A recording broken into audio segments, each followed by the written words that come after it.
everyone, welcome back to the Earthdawn Survival Guide. I am, of course, Dan. With me, of course, is Josh. Hello, everybody. And tonight, we're going to be discussing all things quizzical, because we are on Email Palooza number 3. Yeah, we're in the wake of our technical problems and general work being Malaise. a bear for me recently, my day gig, that is. We're being lazy and we're doing 2 email episodes in a row. Save me having to do some actual prep because we've got some topics coming up here that I actually want to be a little bit more prepared for than I usually am. So I will do another, okay. Hey, people sent us emails and we'll go. I like this. This could just maybe convert to a... No, it won't. We won't convert to just an email show. No. We only have shows when we get emails. No, we've got lots of stuff to go over. Yeah, we'll have way too much content coming up. And literally, every time we have something slated to talk about and emails come in, we either truncate that episode and do the emails along with it, or we bump it entirely when we have as many emails as we've gotten recently. So we have content we will get to, but your emails are more important. At least they're first our priority. So, Josh, you want to start off with the last minute edition that we just got? This one arrived this afternoon as we are recording. It is from Scott. Scott writes, "Hey guys, love the podcast. I have been playing Earthdawn for over a year now, and it is rapidly becoming my favorite game. Nice. I heard about your podcast a bit late, so I am currently binge listening my way through it now, currently on episode 23. So he's about halfway through. Wow, you're quick. Well, I mean, if you don't sleep, you can get through that much in a day. That's true. We did On one of the previous podcasts, Josh had mentioned that the Shield Bash talent does not give a character a second attack because it takes the normal melee attack. So a sword and board character could make their melee attack to hit with their sword or their shield, but not both. My question is, would Shield Bash be usable under the second attack option or second weapon talent? Thanks for keeping the podcast going, Scott." It's possible we've answered this before. This is a question that comes up not infrequently. Often. Shield Bash is not... I don't think it actually says in the book, but I think the errata basically says that it is not compatible with second weapon or second attack. That Shield Bash is really nice. Like it combines a regular attack with a combat option. That is the attack to knockdown, which is really nice. And so damage and knocking down. Yeah. And as at least officially, it is not compatible with any of those multiple attack talents. So no, I don't think it actually says that in the rulebook. I think it's errata that was brought in to clarify after the fact. Fair. Okay. One of these days I'm going to find all the errata, but that's just me. If you go to fasagames.com and up in the menus, you collect there's an Earthdawn thing and there's Earthdawn resources. The very first link on the resources page, it's in big, like, bright red. Here is a link to the official FAQ. And it links to a Google Doc that only Morgan and I have access to edit, but anybody can view it. And it has all of the errata. Basically, they sort of get updated it gets updated as we take care of them. And also, because some of the books have now gone to a second print, we have highlighted the header for it if that errata has actually been incorporated into the second printing of a book. But it's got Player's Guide, Game Master's Guide, Companion, Travar, Mystic Paths. Like, it's got, as questions come up and whether, like, it's not just errata, it's also, like, some clarifications and things like that. But yeah. Okay. It's right off the FASA Games page. Feel free to, like, bookmark it, because that is where it is sort of a living document. And as things get changed and updated, they get updated there. And so it's worth always going to take a look. Fair enough. I can hear like 50,000 different people pausing this podcast right now and going and doing that. And then they're coming back. Welcome back, everybody. On to our next email. We got this one from Corey. Hey guys, Corey again. Sorry about that. Corey 3 times. Before I start to get into yet another long email, I need to get something very serious out of the way. During the episode on Obsidian, Josh referred to Teal'c as Goa'uld. Teal'c is in fact a Jaffa. The Goa'uld are the race of alien parasites that possess human hosts. Sorry, could not resist giving you a hard time. I will accept that correction because I did not actually follow Stargate SG-1 that closely. I watched Stargate Atlantis a little bit more, but I was never hugely into those shows because Stargate SG-1, I remember, was on like a pay channel or something that I didn't have. Fair. Or something. Like, I mean, I'm familiar with the show, and like the names of stuff in there I could absolutely have gotten wrong, which I did. No worries. I didn't watch the show, but my friends did, so they're probably listening to the last podcast, and they'll be texting me soon as soon as they do. I am perfectly willing to be corrected when I am wrong about stuff. We're all human. That's why we keep an errata page for Earthdawn, because I'm just once in a while things need to get clarified. Yeah. So obviously not that big of a deal. So back to Earthdawn. I do have one possible correction. In the episode on group patterns, you stated that if any member of the group dies, the group pattern dies, but the player's guide says it does not. This may be a misremembering on my part of version changes. Fair. I seem to recall in first edition that if a member of a group pattern died, that you had a certain amount of time to either bring them back or reform the group pattern without them, or it would be lost. And the fourth edition book might not have that in there. So, yeah, I'm not... Josh has a lot to keep track of. No, fair. I would say go with the player's guide as it's written, just because Josh is trying to keep 4 different versions of Earthdawn in his head. So, well, 2.5. 2.5. No worries. So now on to Corey's usual questions and thoughts. When you answered my question about bonuses to threadweaving, as it turns out threadweaving tests from thread items, you did understand my question correctly, so I failed to see what was right in front of my eyes. Thank you for that clarification. Yay, Josh. Your answer did inspire me to think of another thread-related question. In case of the limit on the number of permanent threads woven for multiple discipline characters, I assume the limit is based on the highest of their threadweaving talents and not the total ranks. Correct. Okay. Yeah. It's I forget. This actually came up on the Discord channel like just the other day. And it actually says in the book that the limit is based on their highest circle. Page 219 of the player's guide. At any time, a character can have a maximum number of active permanent threads equal to his highest threadweaving talent rank. So your limit is 15. That is the maximum number of permanent threads that you can have. That's assuming that you have your talent capped at 15, which is the highest that you can. And so there is a limit that is intentional, because it is a resource. I'm checking on the group pattern thing. Hold on.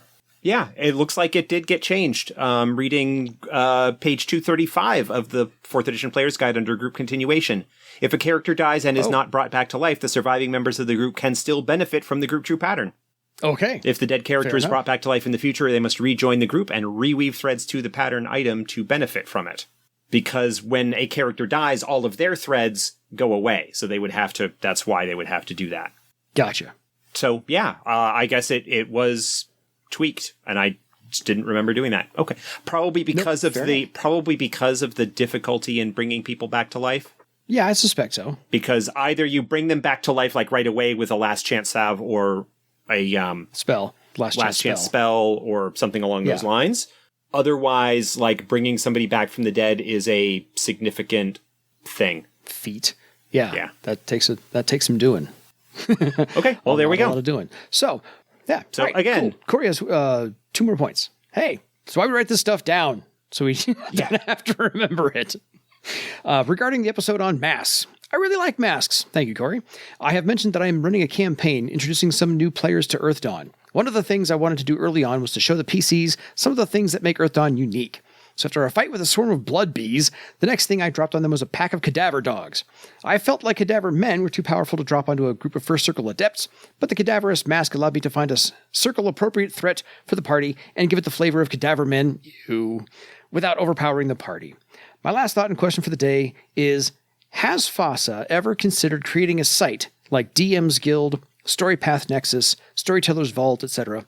I really love the idea and think more companies should consider doing something like it. Keep up the good work, Corey. Yes, thank you for the word about the masks, Corey. We like masks too, and what you did is exactly what they are intended for. Cadaver men are especially one of those stealth surprises that I love dropping on new players to the game, because they treat them like normal zombies and then they don't act like normal zombies. And so doing them with dogs or whatever, so that they're a little bit less of a challenge is chef's kiss. Well done, Corey. Yes. To answer the question, has FASA ever considered creating a site like DM's Guild, StoryPath Nexus, etc.? It has been asked. We have not talked about it. I don't really have anything more to say about it. Fair. Stay tuned. We'll see. Okay. On to an email we got from Joe, host of The Relative Dimension. So, Joe, hello, Josh and Dan. I've been meaning to write this for a bit, but just haven't had the time until now.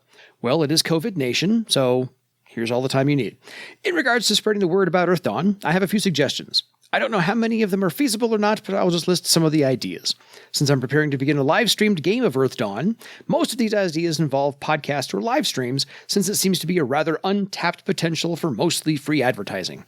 So since he's got 5 points to make, I'll have Josh ask or answer as we make each point. So point 1, promote podcasts and streamers. I know you have mentioned some of these on the EDSG, but perhaps see about a channel in the Discord so that the content creators can discuss their stuff like we have over in the SCN Discord.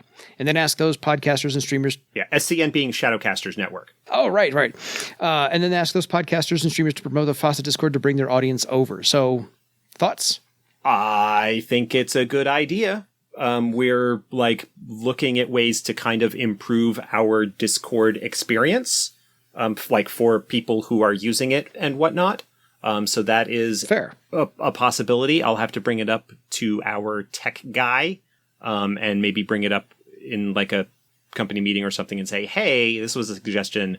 I think it's a decent idea. I mean, it would, having that would be great. And then, it's just a matter of people coming over and actually taking advantage of it. Sweet.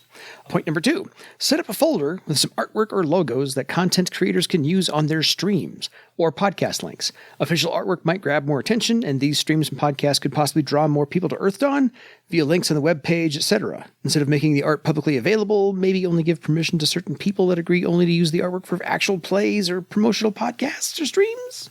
That is also a good idea. I am actually probably just going to end up forwarding this email over to the team and saying, hey, these are some great ideas. Can we put them on the agenda for a future meeting?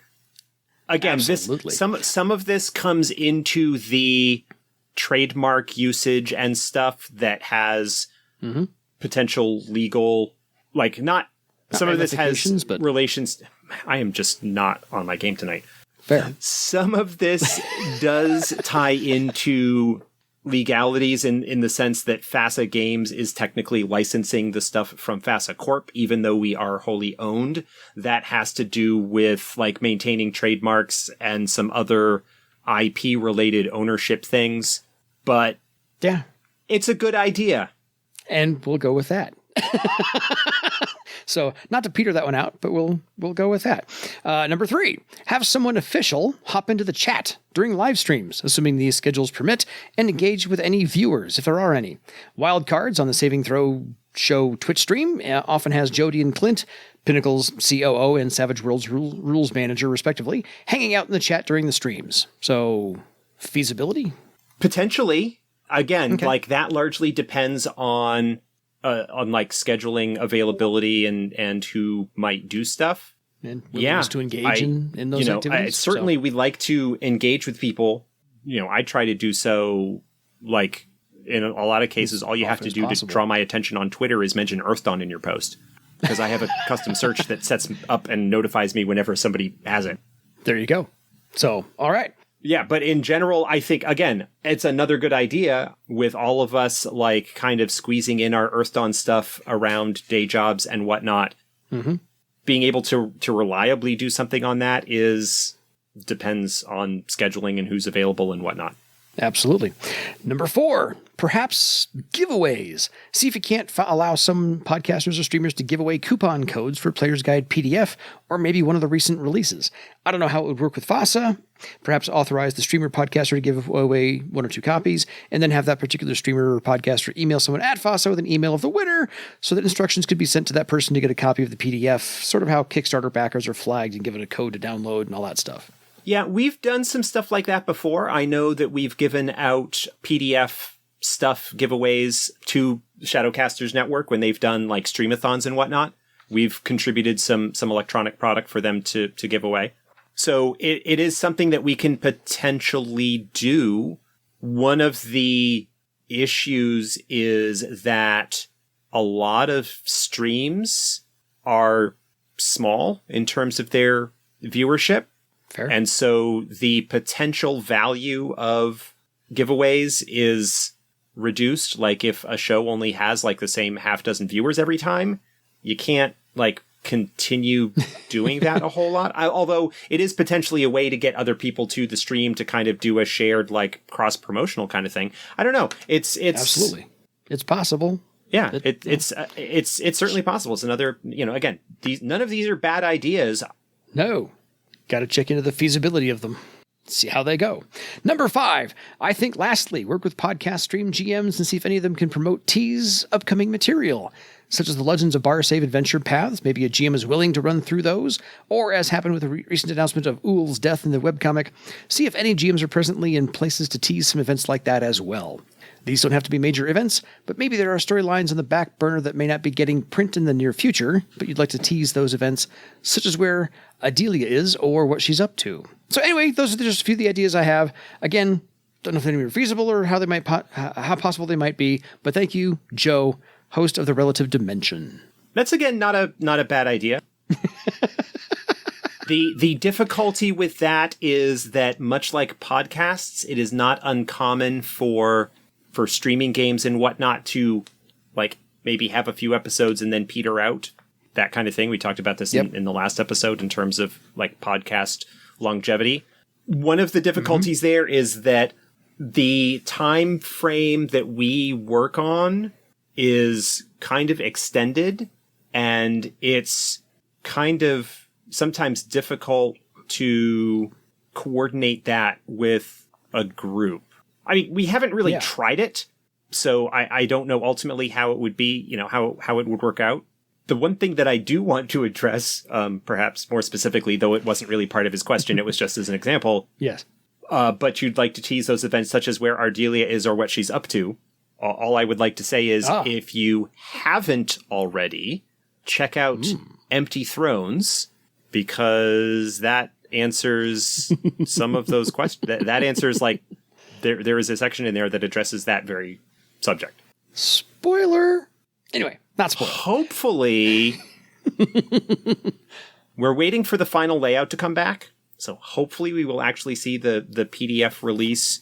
I don't know that it will actually be out before this episode drops, but hopefully right around that time. If you backed the Empty Thrones Kickstarter and you got the pre-release draft, you know what I'm talking about. There you go. And so, fair listeners, what that means is, if I may tangent here, we always give early access to the manuscript to anybody who backs the book Kickstarter. So if you want to see stuff ahead of time, before it's actually released online or whatever, you just need to follow us and back our Kickstarters. And you'll see the material, a month or 2 or 3 before the general public would be able to. A month or so early. Thank you, Joe. Okay, on to Matthew. Thank you, Joe. On to Matthew, who also, by the way, has 5 points to make. So we're going to segue into Travar here pretty quick. Kidding. Hello, guys. Keep up the great work. I still look forward to each and every episode. Amazing. Thank you, Matthew. As for some topics, here are some ideas. 1, Metaplot. Specifically, tie into the other worlds like the 2nd and the 6th. Okay. For a podcast episode? Sure. Okay. Yeah, if he's talking about like subjects for this, I mean, there's not much information on the 2nd world, the Age of Dragons. I with some prep, I could maybe speculate. Fair. Maybe if we do get Lou on the show, maybe that's something that we could talk about. Talk to Lou it's about. Like, hey, let's talk about some stuff that wasn't ever really explored and maybe just hinted at. What are some of your ideas of what was going on? Nice. That'd work. Number 2, Legends. I love this aspect of the game, but I don't think there's enough out there. I don't disagree. Fair. I was actually thinking of recording all the Legends in the... Legends of Barsaive? Yeah, had to be that one. because the name escaped me. There's 30 legends in Legends of Barsaive. I was thinking about audio recording all of them and stringing them all together to make it just the game masters pick and choose and play this for your listeners or your players, and lace the ideas in there. But there's game stuff at the end I didn't quite know how to work in. So I thought about it. We haven't had anything that really is focused just on legends. There have been, and even the source books. Like, you'll have little bits, like in the Quest Stores or Mystic Paths book, there are some legends that are kind of referenced in some of those in-character essays. But yeah, it's not something, even in first edition, like you had the Legends of Barsaive book, you had the Book of Exploration, which was Legends 2. 2, yeah. And then you would occasionally have like little stories and stuff like that in among other books. But I think it wasn't something that saw a lot of like dedicated focus in development. It was more something that occasionally got thrown in for flavor, which is fine. And maybe something that we can keep in mind for future development. So here's my offer. $5 to have me record all the legends in audio. No. Or $25 not to have me do that. Number 3, other Namegivers. The Theran book introduced a few new ones, but I don't remember really them saying so much about any of them in Barsaive. So going into more detail on your average person reacts to them would be helpful information. Well, that's because for the most part they aren't in Barsaive. Yeah, they were in Thera. He's referring to the first edition Theran Empire book introduced Jackalmen. Yep. Jabruk. Ulkmen, Leafers. Mm-hmm. Was it just the 4? I think that was it, just the 4. I think it was just the 4, yeah. I think it was just the 4. I remember the picture on the page. And they are like native to Janari, I think is the other one. Oh, which are right. from Maroc, maybe is a 5th. Anyway, yeah, like there's not much like going on how the average person reacts to them. Carl is working on a Crayana book. We don't really have a release date on that yet, but obviously that's a book that will deal with the Jackalmen in some extent. We've got a Vasgothia book that is in development. So that will probably address Leafers and Ulkmen to a certain extent. So it is something like in our development plans, that sort of stuff will show up at some point and be addressed. I don't know, like, if you're talking like subjects for the podcast, we may very well get to that, but those outside Barsaive areas, we've got a lot of like sort of core content to get through first before we start getting into some of those outlying areas and talk about some of those things. And I am not just pushing those off because I would actually have to go back and look at those books and like remind myself what actually exists. Ditto. It's been a while. So no argument here. Number 4, the Living Legend cult. Like legends, I love this aspect, but not too much information on them. Yeah, that's actually not a... Maybe we can pencil in somewhere down the road discussing as like a game master advice thing on living legend cults and what they are and how you can use them in a game. That's something I would want to think about a little bit, but it's not a bad... It's not a bad idea. It's ultimately like a living legend cult is a small secret society dedicated to a particular task, and so they can make great antagonists or rivals or allies, for your game. I had a living legend cult that I didn't actually get to use that much because the game kind of broke up fairly early. That was a cult dedicated to finding the true heir of Landis, of the throne of Landis, and was a living legend cult that was sort of dedicated to that. But that's basically living legend cults are just basically groups like a small secret societies dedicated to a particular goal, and they can therefore provide hooks for adventures. Yeah, I'm playing one in my 4th edition group. My friend is running the campaign, and he's got a living legend cult that we are actively trying to stamp out. So, yeah, I'm all for those. Number 5 from Matthew, other places. Just a high-level overview on places that are not part of the Theran Empire. I could probably read word for word all of the material, not including Cathay. Because, that's got, multiple books devoted to it. But I could grab my Skypoint and Vivane box set off of the shelf and probably, in the space of 15 minutes, read everything that is not part of the Theran Empire as far as published material.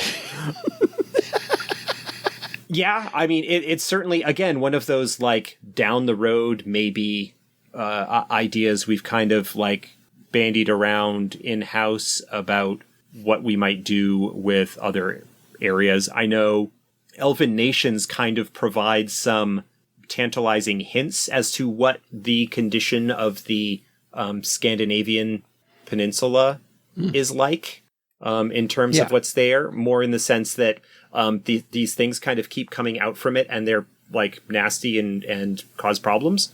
There's kind of some references like that, but one of the design principles in 4th edition, and in some ways we've been kind of trying to hold to it in 4th, is of having the edges of the map, at least in a book or something that we're focusing on, be fuzzy. Yeah. That like Elven Nations, particularly the Shosara section, which is the one that deals the most with those kind of fuzzy edges. There's maybe some hints about the Scandinavian peninsula. There are some hints about, well, to the east, just massive, like, big plains of grass, and nobody, like, it's called like the endless something or other. I forget off the top of my head now. But like just big plains of grass, and nobody really knows what, if anything, is on the other side of it because it's really, really big and things like that. And like the 1st edition Skypoint set in the Theran province book, the 3rd book of the 3 booklets that's in there, has some info, like has a couple of has like a paragraph or two on Araucania, which is clearly a reference to something in South America. There's Azania, I think is what it's called, which is like something in Africa, whether they're talking about like around Kilimanjaro or down even further in like South Africa, present day South Africa.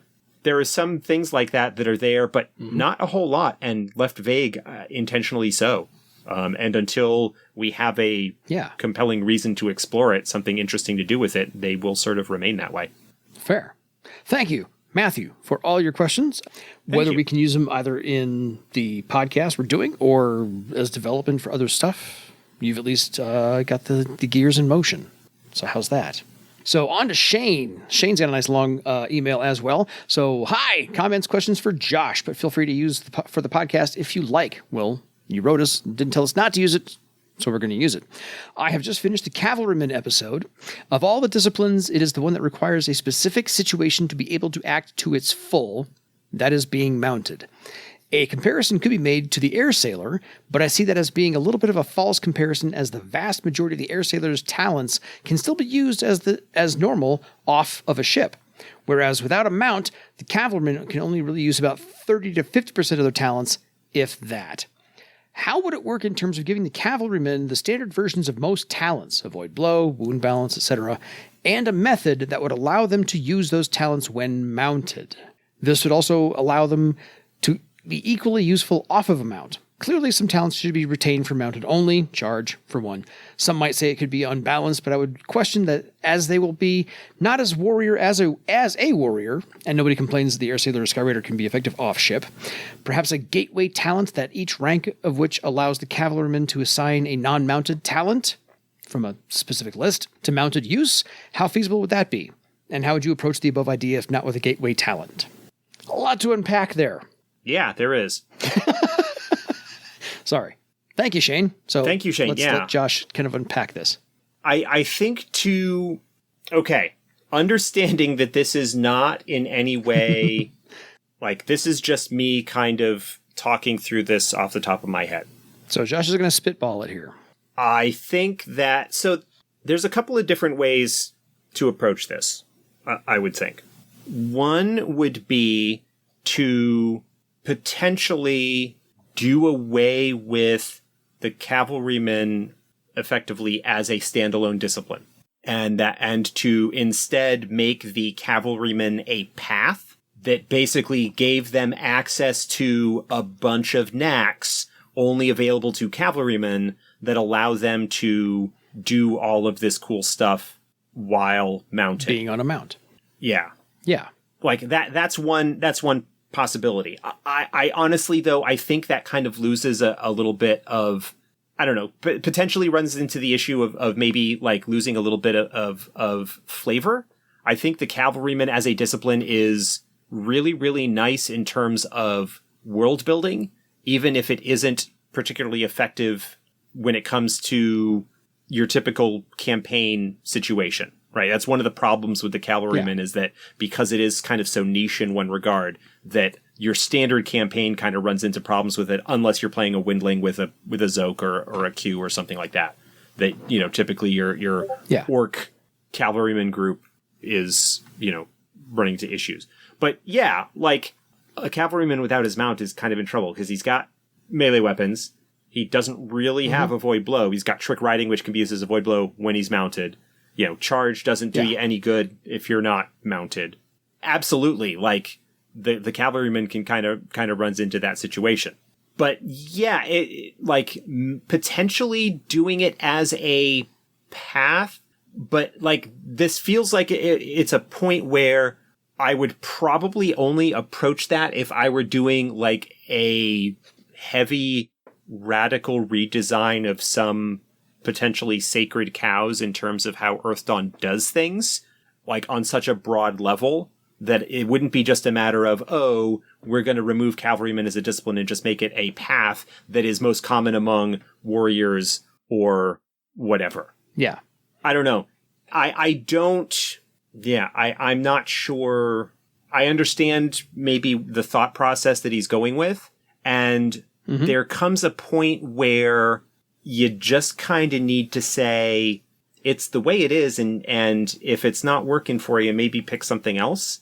Like, you don't necessarily need to make everything identical. That's not really the word I'm looking for. But it's like it's like, you know, people who complain, for example, and I'm not calling anybody out or just kind of saying in general, but like, if there are complaints about, say, the illusionist, and the illusionist is not, like, when it comes to like their spell selection and their play style, an illusionist doesn't play like an elementalist. Well, no, because an illusionist isn't an elementalist.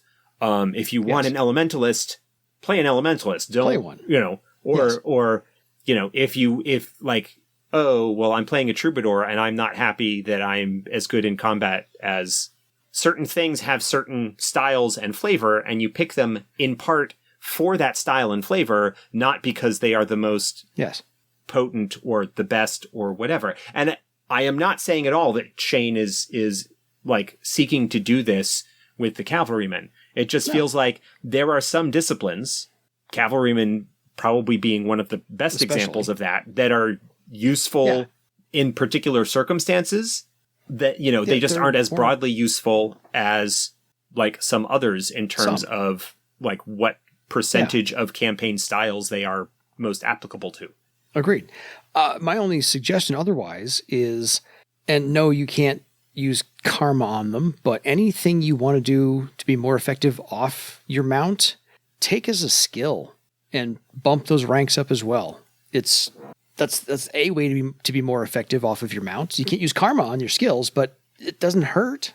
So the game's built in 8 ranks of skills for that big old list, and Avoid Blow's on there. Charge is on there as well. Yeah, and you can always learn skills after the fact.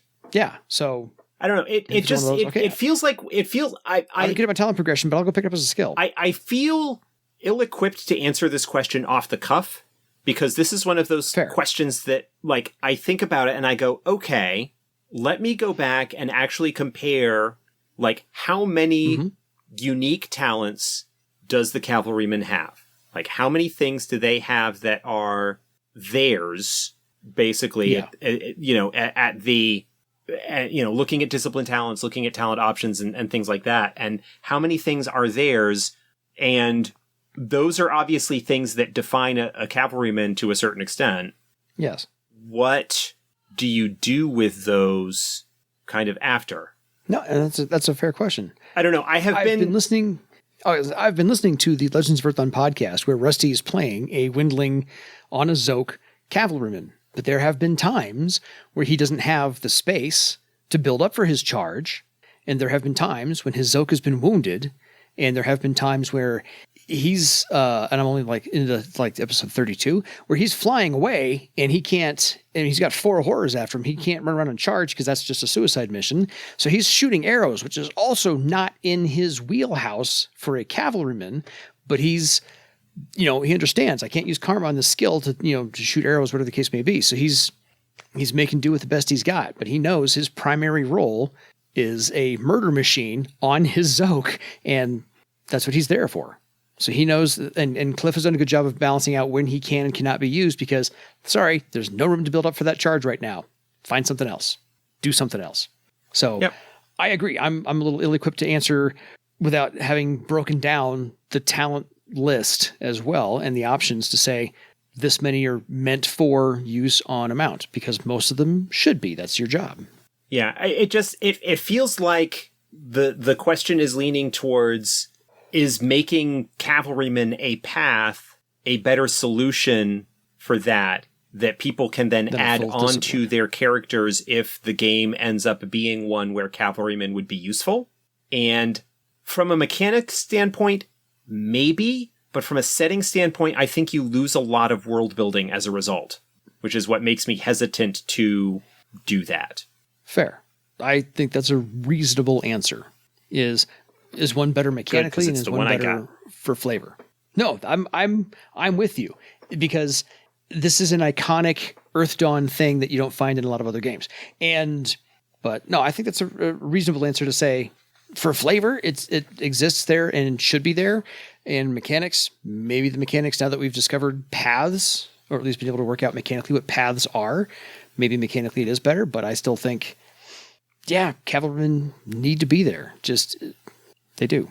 Yeah, but it also, like, within the framework of what paths are, it still doesn't feel right, because paths generally are like a mystery cult or secret society or something like that, and cavalryman feels too broad and too general for that to be the case. Agreed. So, no, paths are the mechanics, to your point, and then the flavor and generality of cavalrymen is too widespread, as you said. So I think you're right. There's a conflict there. Not going to find an answer on this show today. Good.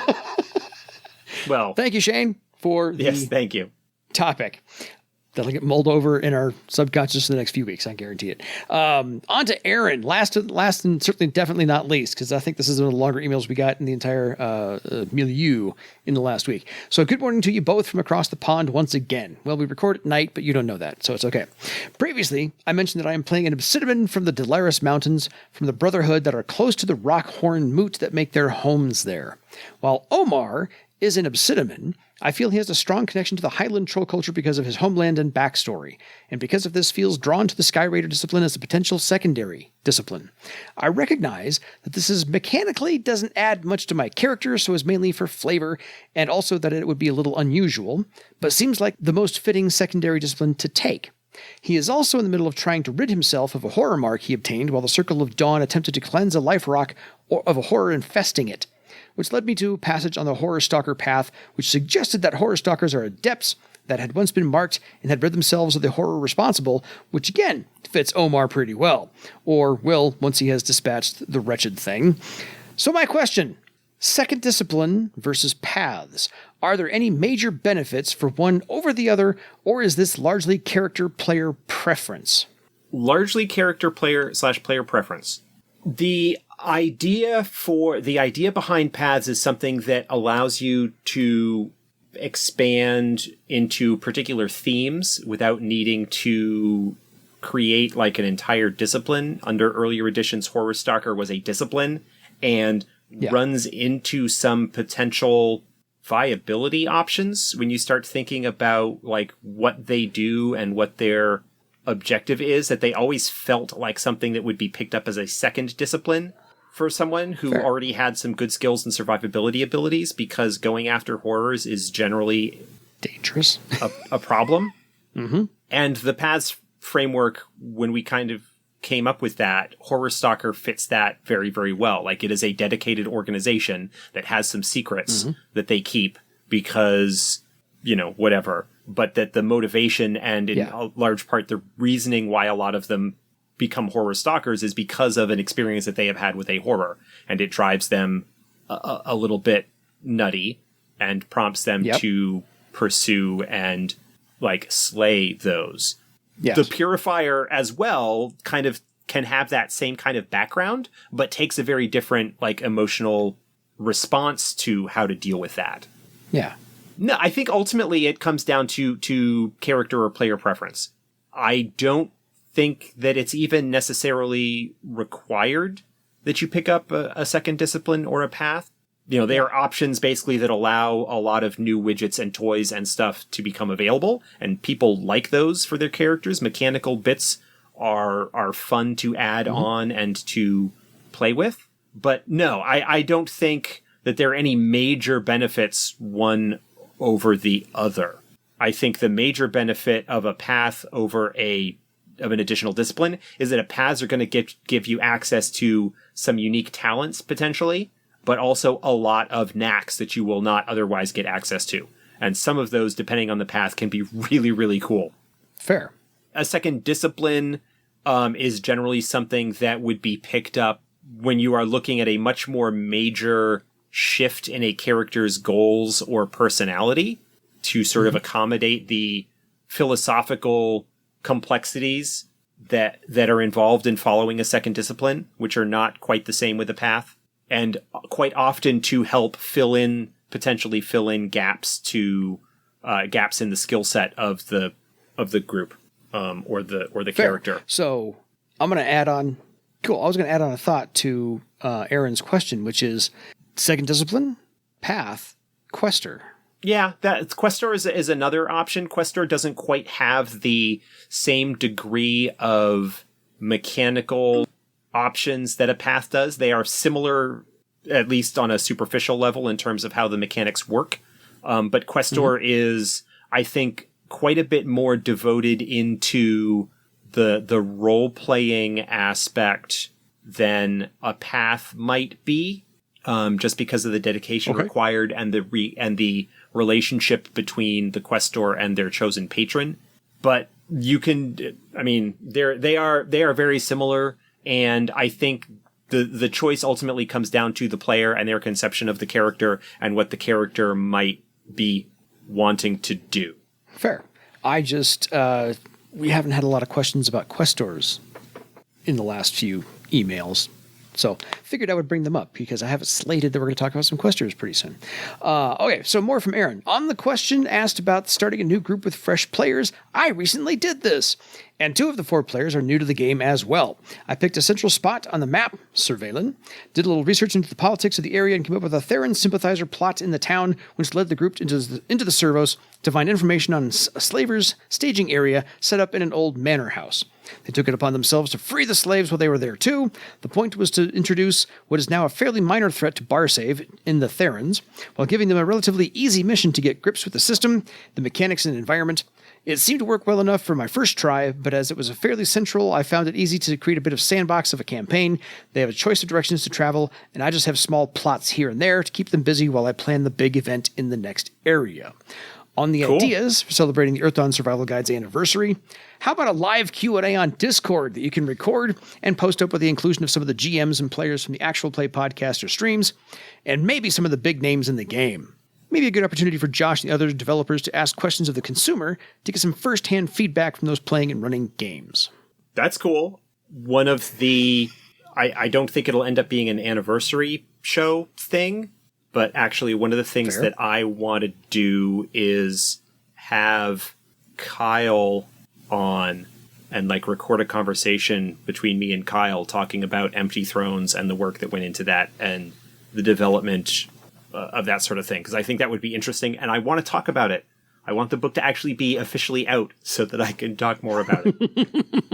Because I am so happy with the way that book came out. Kyle did a really great job kind of managing that and the things that came about as a result. That's really, really cool. All right.